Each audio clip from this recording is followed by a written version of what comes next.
வணக்கம், வாழ்க வளமுடன். நான் உங்கள் ஜோதிடர் மாணிக்கவாசகம் பேசுகிறேன். ஓம் தத்புருஷாய் வக்கரதுண்டன் தன்னோர் இந்திய பிரசவே ஓம் ஸ்ரீம் கிரீம் கிளீம் குலம் கணபதியே நமக.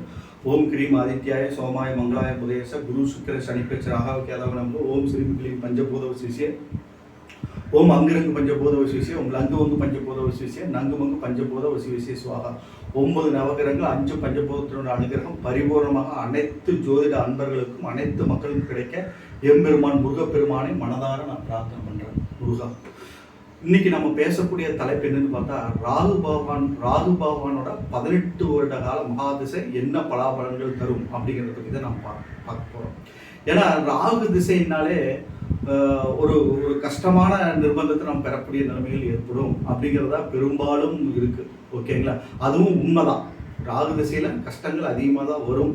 ஏன்னா எப்படியாவது பணக்காரர் ஆயிரும் ஆசைகளை அதிகமாக தூண்டி விட்டு அதன் பாதையில போய் குற்ற செயல் வைத்து தண்டனை அனுபவிக்கக்கூடிய ஒரு நிர்பந்தத்தை கொடுக்கக்கூடியவர் தான் ராகு. ஆனால் ராகு தசை வரும்போது அந்த 18 வருட காலங்கள் நம்ம ரொம்ப ரொம்ப கேர்ஃபுல்லாக இருக்கணும். ராகு போகக்காரனாக இருக்கிறதுனால அனைத்து சுகங்களையும் அனைத்து இன்பங்களையும் ஏதாவது ஒரு வழியில குறுக்கு வழியிலையாவது போய் அடையணும் அப்படிங்கிற புத்தியை தர வல்லவர் அவர். ஓகேங்களா? அதனால அவர் இருக்கும் இடம் சேரும் ஸ்தானம். ஏன்னா அவருக்கு சொந்த வீடு கிடையாது. எந்த கிரகத்தோட சேர்றாரோ நிழல் கிரகம். அதனால எந்த கிரகத்தோட சேர்றாரோ எந்த ஸ்தானத்தில் உட்கார்றாரோ பார்க்குற கிரகம் நிற்கிற கிரகம் சேர்ற கிரகம் இதை பொறுத்து அவர் பலாபலன்கள் தருவார். ஆனால் அதை இரட்டிப்பாக்கி தருவார். அந்த ஸ்தானத்தில் இருக்கக்கூடியதை இரட்டிப்பாக்கி தந்து ஹை லெவலில் ஆசைகளை விரிவுபடுத்தி கடைசியில் எல்லாத்தையும் ஒன்றும் இல்லாமல் பண்ணிடுவார். இதுதான் ராகுவோட வேலை. ராகுவை போல் கெடுப்பான் எவனும் இல்லை, கேதுவை போல் கெடுப்பான் எவனும் இல்லை அப்படிங்கிற பழமொழியில் ஏற்ப நம்ம ராகு மகாதசையில் நிறைய சுகங்களை கொடுக்க வச்சு அதை கெடுக்கிற தன்மை பயந்தவர் தான் ராகுவோட தன்மை. ஓகேங்களா? ராகு திசை 18 வருட காலங்களில் பார்த்தோம்னா என்னென்ன நடக்குன்னு இப்போ நம்ம பார்ப்போம். எந்த புத்தியில என்னென்ன நடக்கும் அப்படின்னு நம்ம பார்ப்போம். ராகு திசை ராகு புத்தி 32 மாதம் 12 நாள் நடக்கும். ராகு திசை ராகு புத்தி 32 மாதம் 12 நாள் நடக்கும். இந்த காலம் பார்த்தோம்னா பாட்டன் பாட்டி, ஏன்னா பாட்டனுக்கு உண்டான கிரகம் தான் ராகு. பாட்டன் பாட்டிக்கு உடல் உபாதைகள் ஏற்படுறது, பிரச்சனைகள் ஏற்படுறது, பங்காளிகள் சண்டை ஏற்படுறது, தொந்தரவுகள் ஏற்படுறது, பிரிவினைகள் ஏற்படுறது, கடன் நிமித்தமாக அலைச்சல் திரிச்சல் ஏற்படுறது, கடன் ஏற்பட்டு அது மூலமாக பிரச்சனை ஏற்படுறது, உறவினர்கள் மத்தியில் அவப்பேர் அவமானங்களை தர்றது, இதெல்லாம் தான் பெரும்பாலும் நடக்கும். ஓகேங்களா? அதனால ராகு திசை ராகு புத்தி காலம் ரொம்ப ரொம்ப கேர்ஃபுல்லாக இருக்கணும். ஓகேங்க? கிட்டத்தட்ட 2.25 வருடங்கள்னு வச்சுக்கோங்களேன். அந்த 2.25 வருடங்களும் ரொம்ப ரொம்ப கேர்ஃபுல்லாக இருக்கணும். 32 மாதம் 12 நாள் ரொம்ப ரொம்ப கேர்ஃபுல்லாக இருக்கணும். இந்த மாதிரி டைமில் ராகு திசை ஸ்டார்ட் ஆனோன்னு நான் சொல்கிறது என்னென்னா, எங்கிட்ட ஜோசியம் பார்க்க வர்றவங்ககிட்ட நான் சொல்கிறது என்ன, ராகு திசை ஸ்டார்ட் ஆயிடுச்சுன்னா வருஷத்துக்கு ஒரு தடவை காலஸ்திரி போங்க. ஓகேங்களா? திருநாகேஸ்வரம் போய் பாலாபிஷேகம் பண்ணுங்க. ஓகேங்களா? அப்புறம் கொடுமுடி, ஈரோடு மாவட்டத்தில் இருக்க கொடுமுடி, பிரம்மா விஷ்ணு சிவன் 3 பேர் இருக்கக்கூடிய ஸ்தலம் காவிரி ஆற்றில் ஊற்றிட்டு பரிகாரங்கள் செய்யுங்க அப்படின்னு தான் நான் ரெஃபர் பண்ணுறது. கேரளாவில் இருக்கக்கூடிய பாம்பு மேற்காடுங்கிற ஸ்தலத்துக்கு நான் போய் சொல்லுவேன். ஓகேங்களா? இந்த மாதிரி ஸ்தலங்களுக்கு ராகு திசை ஸ்டார்ட் ஆனே போகணும். ராகு புத்தி காலத்துலேயும் நம்ம போயிட்டு வரணும். போயிட்டு வந்தால் தான் பிரச்சனைகள் பெருசாக நடக்காமல் காப்பாற்றிக்கலாம். அதை குரு பார்த்தாருன்னா பலன்கள் மாறுபட்டு நடக்கும். ஓகேங்களா? குரு பார்வை பெற்று அந்த திசை நடந்ததுன்னா, ராகு திசை ஃபுல்லாக நடந்ததுன்னா நல்லா இருக்கும். 3, 6, 11 ராகு நின்று திசை நடத்தினாலும் நல்லா இருக்கும். ஒன்றும் பிரச்சனை வராது, அதிக பிரச்சனைகள் வராது. ஓகேங்களா? காப்பாற்றிக்கலாம். அதிக ஆசைப்படாமல் யாராவது எதிர்த்து சொல்கிறாங்க அதிக முதலீடுகள் செய்கிறது, புதிய தொழில்கள் தொடங்குறது, இது எல்லாம் ரொம்ப கேர்ஃபுல்லாக பார்த்து தொழில் ஸ்தானம் எந்த பொசிஷனில் இருக்கிறாரு, ஆட்சி பலத்தோடு இருக்கிறாரா, என்ன ஏதுங்கிறத பார்த்து தான் நம்ம அந்த புதிய முயற்சிகளில் நம்ம ஈடுபடணும் ராகு மகாதசையில். ஓகேங்களா? அதே மாதிரி ராகு புத்தி காலத்துலேயும் நம்ம ரொம்ப ரொம்ப கேர்ஃபுல்லாக இருக்கணும். அடுத்து பார்த்தோம்னா ராகு மகாதசை குரு புத்தி 28 மாதம் 24 நாள் 28 மாதம் 24 நாள் ராகு திசை குரு புத்தி நடக்கும். இந்த காலம் மேன்மையான பலாபலன்களை கொடுக்கும். குரு பார்த்தோம்னா நான் என்னுடைய அனுபவத்தில் நான் பார்த்தேன்னா ராகு திசை குரு புத்தி காலம் எந்த பொசிஷனில் அவர் இருந்தாலும் கூட ஓரளவுக்கு நன்மையான பலன்கள் தான் நடக்குது.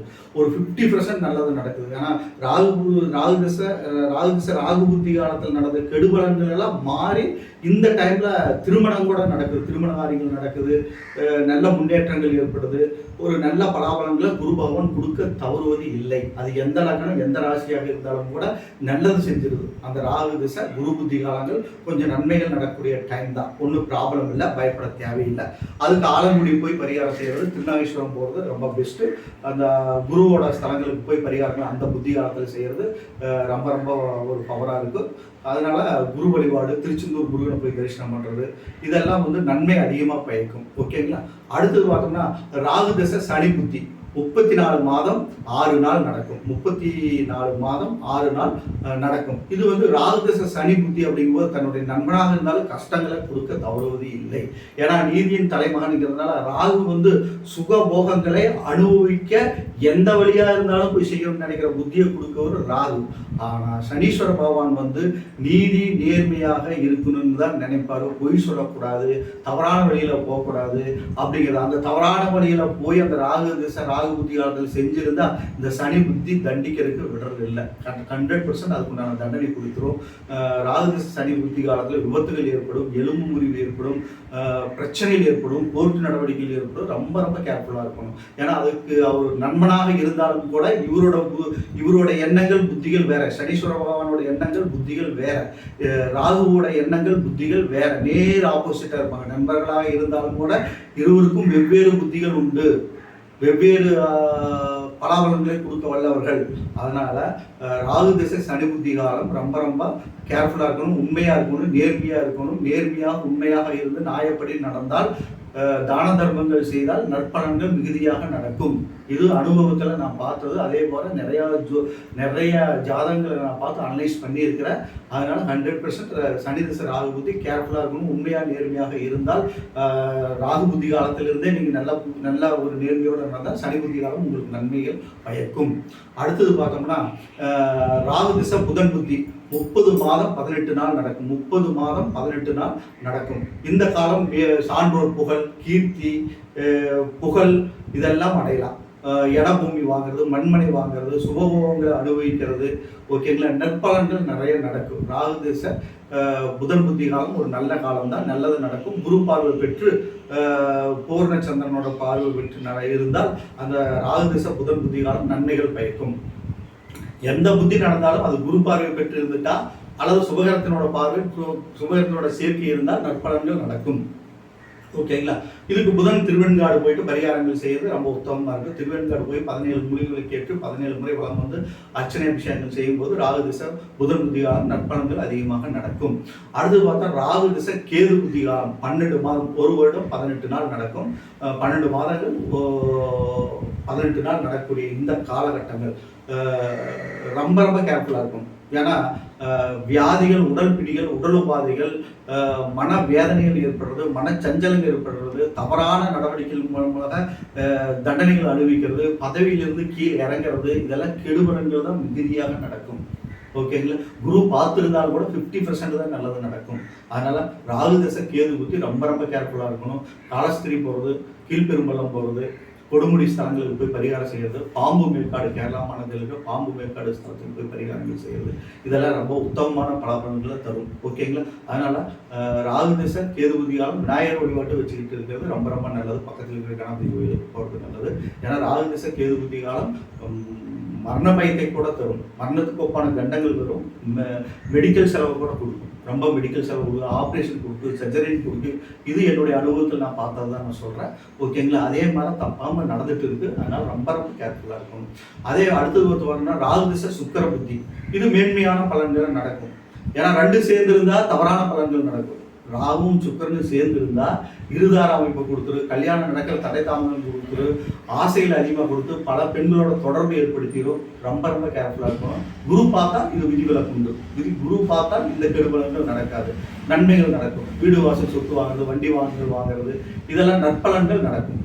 குரு பார்க்காம இந்த ராகு சுக்கிரன் சம்மந்தப்பட்டிருந்தா தவறான பழக்க வழக்கங்களில் ஈடுபட்டு குடும்ப பிரிவினை, குடும்ப பிரச்சனை, டைவர்ஸ் வரையிலும் போகிறது, கள்ள தொடர்புகள் ஏற்படுறது, இதெல்லாம் நடக்கும். ரொம்ப ரொம்ப கேர்ஃபுல்லாக இருக்கணும். எதை வேணாலும் எப்படி வேணாலும் அனுபவிக்கணுங்கிற புத்தியை கொடுத்துருவாரு. ரொம்ப கேர்ஃபுல்லாக இருக்கும். அதை குரு பார்த்து விட்டால் இது நடக்காது. நான் சொன்னது நடக்காது. பலன்கள் மாறுபட்டு நடக்கும். நல்லா இருப்பாங்க, தெய்வ சிந்தனையோடு இருப்பாங்க, பல இடங்களுக்கு பிரயாணம் பண்ணுவாங்க, வாகனங்கள் மூலமாக பல இடங்கள், பல தேசங்கள், வெளிநாடு பயணம் எல்லாமே ஏற்படும். வீடு வாசல், சொத்து எல்லாமே ஏற்படும். நற்பலன்கள் அதிகமாக நடக்கும். ஓகேங்களா? ராகு திசை சுக்கிர புத்தி காலம். அடுத்தது பார்த்தோம்னா ராகு திசை சூரிய புத்தி காலம் 10 மாதம் 24 நாள் நடக்கும். இது வந்து பார்த்தோம்னா ரொம்ப கேர்ஃபுல்லாக இருக்கும். தகப்பனாருக்கு கெடுதி ஏற்படும். தகப்பனாருக்கோ அல்லது அந்த திசை நடத்துகிற ஜாதகருக்கோ எலும்பு முறிவு ஏற்படுறது, கட்டு கட்டுறது, தகப்பனாருக்கு ஏற்பட்டால் மகனுக்கு ஏற்படாது, மகனுக்கு ஏற்பட்டால் தகப்பனாருக்கு ஏற்படும்.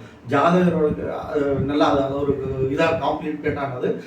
ராகு திசை சூரிய புத்தி காலம் தகப்பனார் ரொம்ப ரொம்ப கேர்ஃபுல்லாக இருக்கும். ஓகேங்களா?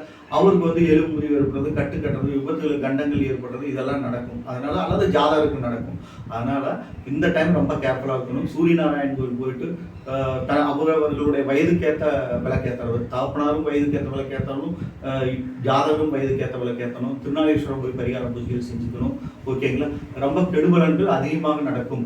ராகு திசை சூரிய புத்தி காலம் ரொம்ப கேர்ஃபுல்லாக இருக்கணும். ஓகேங்களா? அடுத்து ராகு திசை சந்திர புத்தி காலம் நற்பலன்களும் நடக்கும், தீய பலன்களும் நடக்கும். அதனால அந்த டைம்லயும் நம்ம ரொம்ப கேர்ஃபுல்லாக இருக்கணும். சந்திரன் கோயிலுக்கு போகிறது, திங்களூர் போய் பரிகாரம் செய்கிறது, திருநாகேஸ்வரம் போய் பரிகாரம் செய்கிறது, இது மாதிரி பரிகார பூஜைகள் செய்கிறது, திங்கட்கிழமை சிவன் கோயிலுக்கு போய் பரிகாரங்கள் செய்கிறது, இதெல்லாம் நற்பலன்களை ஓரளவுக்கு தரும்.